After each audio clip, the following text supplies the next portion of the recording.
Hey everyone, today we're making some stickers.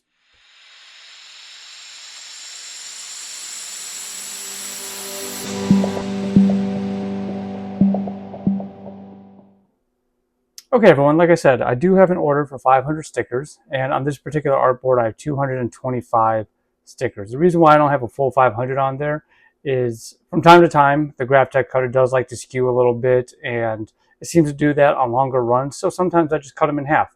It's really no sweat off my back. It's too easy to do before I send them to the laminator. So before I can actually send this to the printer to print, there's a few things I need to do to this design. So if I zoom in close here, you can see I do have the magenta line around here. That's going to be my cut line. But since I did this design on a Mac first, there's a few things I need to do once I move it over to PC. So if you look right here, I do have a couple different layers, right? And I like to color code these. Let me change that right there. Okay, that's how I know that's my cut line. I like using the magenta. So I have the cut line and the actual image in two different layers. And I'll be making a video walking you through all of this later on. But what you need to do in order to prep this for a cut is I like to hide the image. And what you can see here is all I'm left with are the cut lines. So what I like to do is I like to highlight the cut lines there. Now, knowing that I need to make sure that those are readable, I go into my color palette here. I double click on the magenta, and you can see that it says process color, global, and CMYK magenta. So up here, the swatch name, I'm going to change that to cut contour, all one word. And then in color type, I'm going to go on to spot color. And this is going to tell my Graphtec cutter what it's looking for when it needs to make its cuts. These won't be visible on the print, but it will be in the system. So once that's set, I just hit OK. Now those are all ready to go. So if I want to send this to the printer, now I just make the image visible and I hide the cutting layer. Okay, so let me save this. Now there's other ways to do this depending on your software. Right now I'm having an issue with the Flexi software that I have, and it's just not communicating with my Graphtec the way I'd like it to. So I'm kind of doing it the hard way right now, where I'm using Graphtec's Cutting Master 5 with Adobe Illustrator. So it's kind of a pain in the butt, but nonetheless, it still works. So now that that's ready to go, I would simply minimize Adobe Illustrator. I'm going to pull up my Flexi software. Okay. So this is my order right here. So what I'm going to do is I'm going to drag my order that I just saved into Flexi here.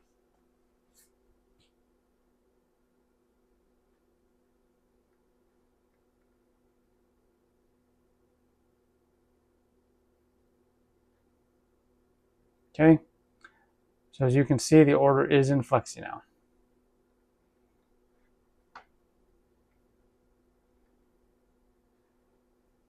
Somewhere.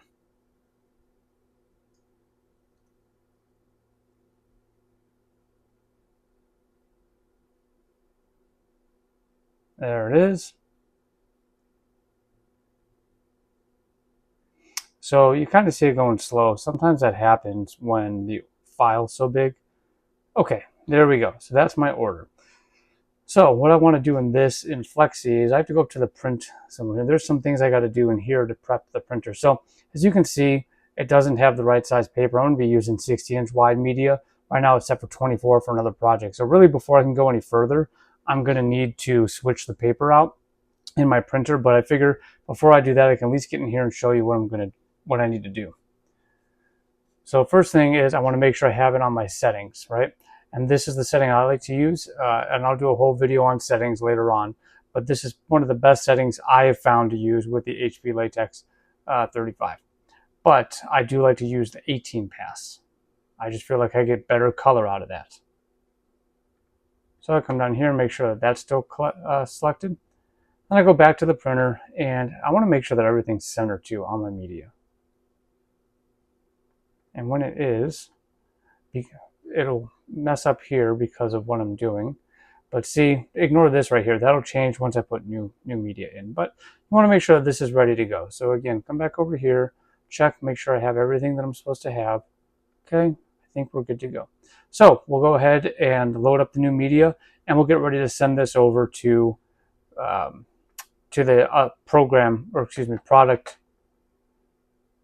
production manager, and get it ready to rip and print. So the first thing I need to do to get this printer ready is I got to take this old media off. As you can see here, I have the chrome on there from an order that I had.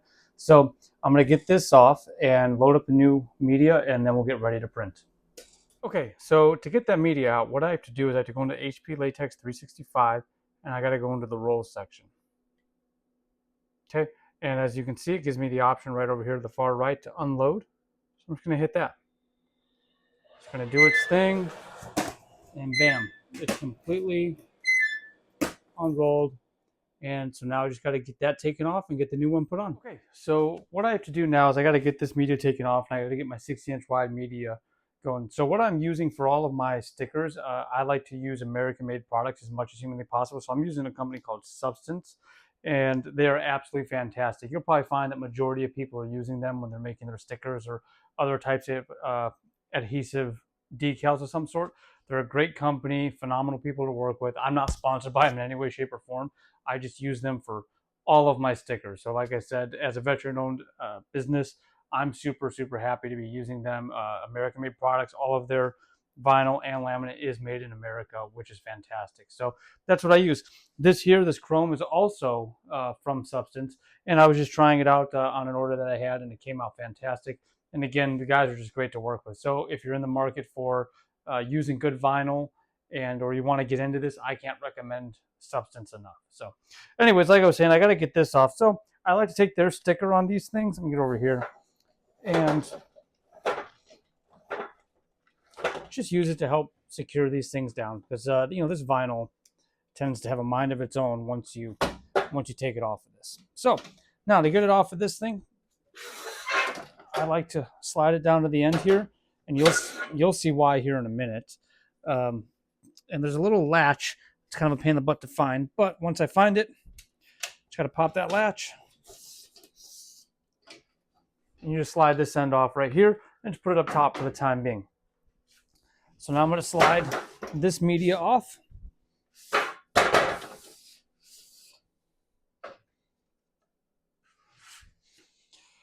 Now, one thing I have to keep in mind, and luckily it's already in the right spot, but this part right here of the spindle actually can come in. There's another dot right there, another hole that this can connect in for shorter media like that.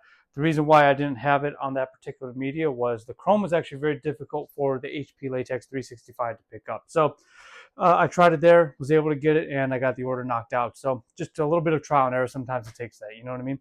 So anyways, now I got to get the longer media rolled up, or installed. So to do that, I like to give myself as much room as I can on this end just to get it loaded up initially. So you got to be mindful of the way you do this, because the media has to load into the printer a specific way.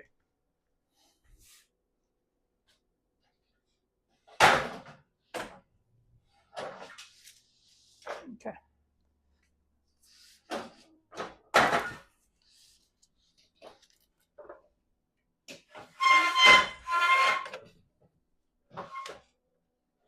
Okay, we're getting somewhere. So I just come down to this end and just push that all the way in. We're going to move this piece down to the far end here. The piece I just took off. We'll go ahead and get loaded back up.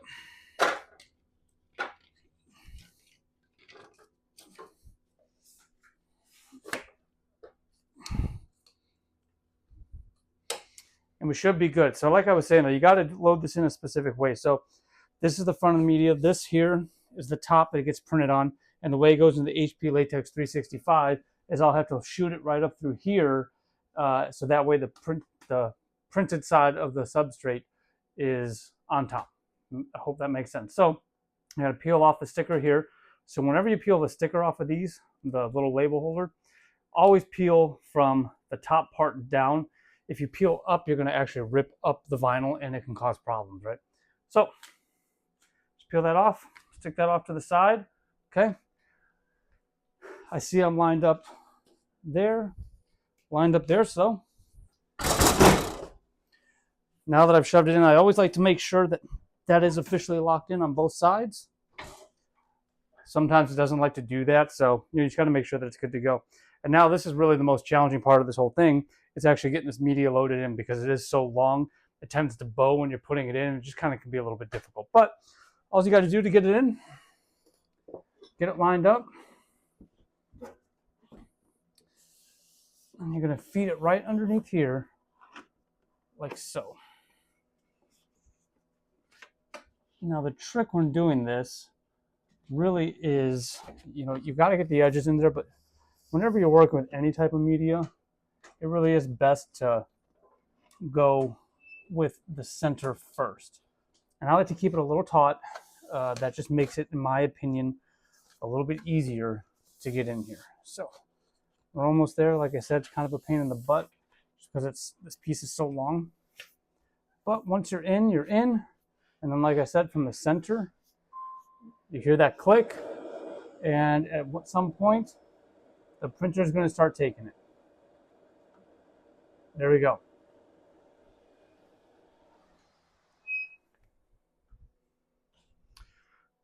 So the printer's now going to go through a process to make sure that the skew is good, that everything's lined up the way it should be, and then we will be ready to go back to the computer and print.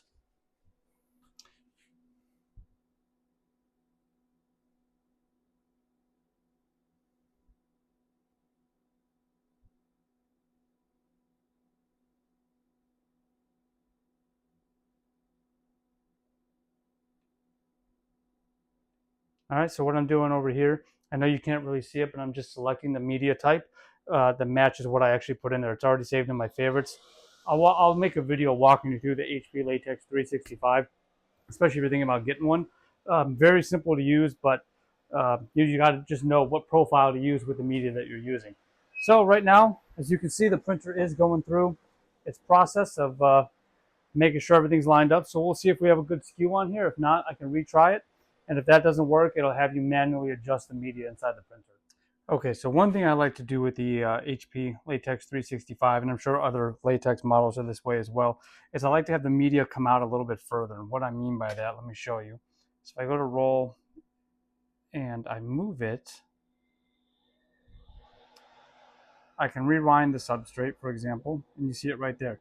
But sometimes when it's like that and it goes forward, it might get caught on something and it can bow, and then you have a head strike on your print head, and that's not a good day. So I like to advance it out a little bit to make sure it's good where it needs to be. It's not going to hit anything, and then we're ready to print. Okay, so I got everything set in Flexi, and I've sent it over to Production Manager, and I've taken it from the queue and I've put it up in this area here, so it can go through the ripping process. As you can see, it says ripping done. From there, I just send this up to print, and it's going to start sending the file over to the printer to get it done. So as it starts going, we'll transition over there, show you what it looks like, and go from there. Thanks. All right, the printer is started. You can see it's starting with the registration marks, and from here it's going to start printing the images. I have it set for 18 passes, and I found that to be the best for me on this particular material. Again, with the HP Latex 365, as you get different substrates, different media, you're going to need to find the profile for that particular media in order to get the best quality you can get.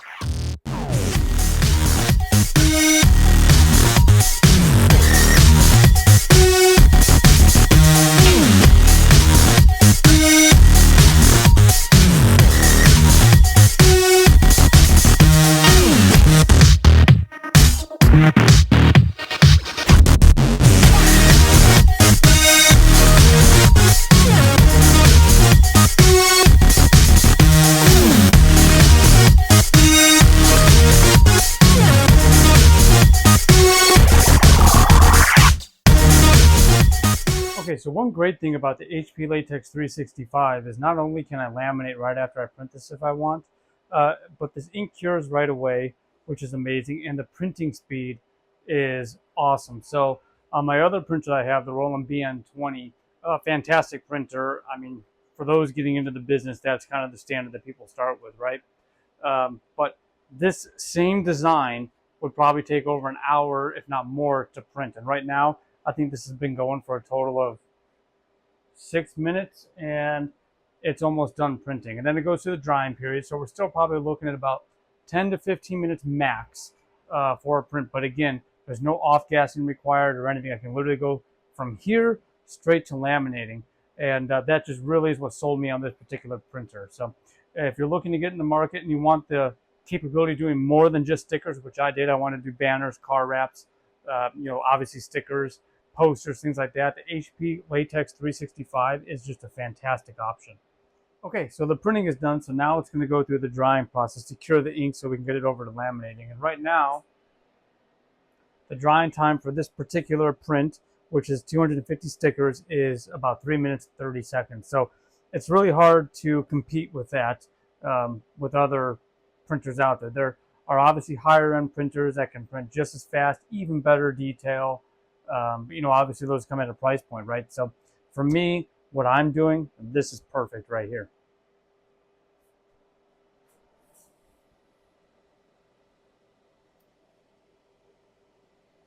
So I'm just taking a look at them. Everything looks good. These are 3-inch stickers. I think it's important to note that what I like to do is I'm not really a graphic designer, right? I take your designs, logos, or whatever it is you have, a picture even, and I convert them into the stickers or whatever you want. So if you have a idea that you want for stickers or even banners or posters, again, typically I have the customers send me their image. Now, if you do want some graphic design and all that, I have graphic designers that I trust, that I utilize. I have some top-notch, high-end graphic designers that will do entire branding packages for you, and I can guarantee you that their work is top-notch. Really second to none. So if that's something you need and the capability you want, feel free to reach out to us from the website or email me, whatever, and we'll make sure that we put you in touch with the right people to get a branding package together for your business.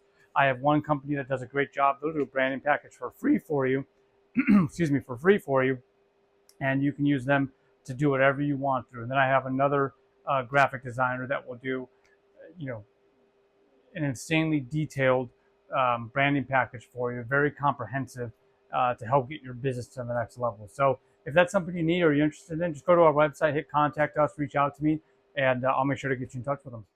Okay, so I got it off the printer and I have it now lined up with my laminator. And I have to admit, I am the worst laminator. I haven't got comfortable with this machine yet. It's still relatively new to me. But I got it lined up. I have everything set, and I'll make a video on how to actually operate this machine in a future video. So really, all I need to do now is feed this through. So the way I do it, since I'm not doing roll to roll, I just do it by the sheet. So I'm not actually going to connect it to the roll on the back, okay? Sometimes that works great, sometimes it doesn't. But when you do it, you got to be mindful of where it's at in the process and maybe step behind it and clean it off. So before I send it through, I like to give it a quick wipe down just to make sure we're as clean as we can. And if all goes well, this will be done here in just a minute. If it doesn't, I'll be reprinting and doing it again. So here goes nothing.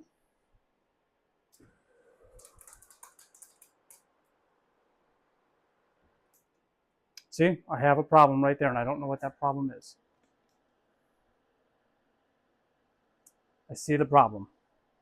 All right, so it looks like the laminator came back up on itself, and so before I get too far and ruin this, I'm going to go ahead and stop what I'm doing, try to get that fixed real quick, and then continue the video.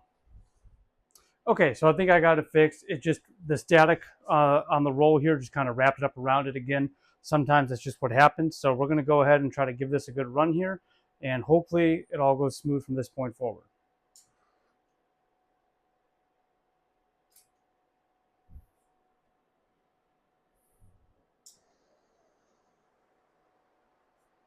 Okay, so far it's looking pretty good. Just going to keep it going.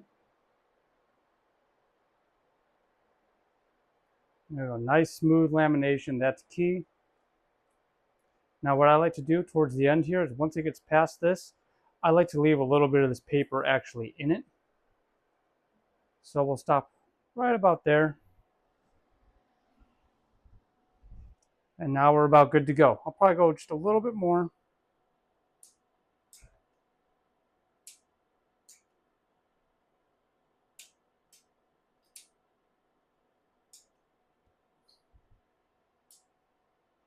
So the reason why it's not going anymore is it has a little sensor right here. And this little piece right here is sticking up. So that's probably preventing it. I don't know if I have enough room to, I don't think I do, but that's fine. We are right where we want to be. Let's see. There we go. And I'm going to stop it right there. So I leave a little bit of this paper in right here. So that way when I go to load the next sheet in later on, I can just slide right underneath that and all should be well and easy to go from there. But for right now, I just got to get behind this, cut that sheet off, and we're going to be ready to cut it in the Graphtec. Okay, so as I previously mentioned before, I'm having a few issues. So I've been having to go through using the plugin in Adobe Illustrator with Cutting Master 5. So remember, when I sent this to my ripping software, I turned the cutting layer off. So now I'm going to turn the cutting layer on, and I'm actually just going to turn off the image layer. I just found that that's easiest when using Cutting Master 5, just because you don't have to worry about doing turning off more layers and stuff when you're in the system. So just go to File, go to Cutting Master 5, and I'm going to send it to the program. Okay, so you can see we have all of our cut lines there. So if I want it to be just a little more precise, one thing I like to do is I can come over, highlight all of these, go to properties, and I can actually adjust the thickness of the stroke. And I think the 0.25, the thinnest you can go, provides the best best accuracy. So anyways, let's go back into Cutting Master 5. Okay, so now in Cutting Master 5, a couple things I need to check on. So again, everything's there. We have the registration marks lined up. You can see where it's supposed to go based on the arrows right here. Red is upwards, and then blue is to the left, right? And so we're lining that blade up right here in the lower right corner, okay? So up at the top, you have how you can identify what you want to cut. And I do it by color. That's what I was talking about. That's why you got to do the cut contour and tell it what you want the machine to do, or tell the machine what you want it to do by the color. So I already have it set to condition number 3. Look at this fly. Condition number 3. I verify here. That's the condition I like to have it on when I'm doing perf cuts. I'll go into that in my perf cut settings in a later video. But I make sure that's all good. Now that I know it's set, I really don't have to check anything else because I've already ensured that it's set. So now I just hit output, and it should send to the machine and get started. Well, let's walk over and check it out. Okay, so right now it's reading the registration marks. So it's my second attempt because I had an issue in the back left corner over here. So hopefully that doesn't skew anything. It doesn't misread it or anything like that. All right, we're good. So you notice I have a lot of registration marks around this. You can see it along the bottom right there. And the more you add, it takes a little longer to go through, but it actually makes it a little bit more accurate, which I like for these longer images here. So once it's finished up with the bottom here, it should go straight into cutting.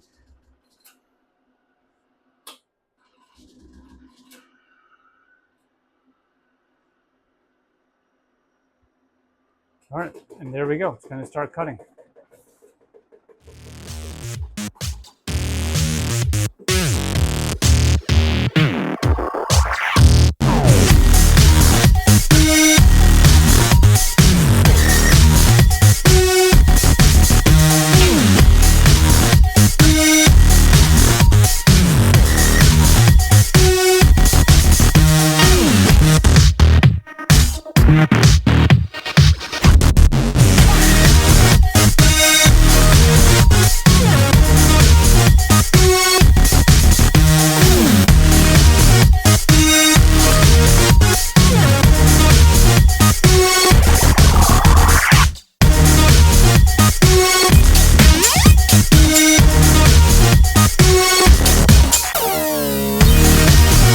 Okay, so for right now, that really concludes my video. All I have left to do is to pop those stickers out, get them packaged, and get them ready to ship in the morning. So I appreciate you guys tagging along with me on this. Again, I'll get better as time goes on with this. If you appreciate the content, or if you want to see more, from me, please consider throwing me a like, maybe even subscribe. I'll do my best to answer any questions, get content out to you guys as much as I can. Again, I do work full time, so this does demand a lot of time, and I'm getting familiar with YouTube and how to edit videos and all of that. So I think only good things come from here. So thank you again, and I look forward to seeing you guys on the next one. Thanks.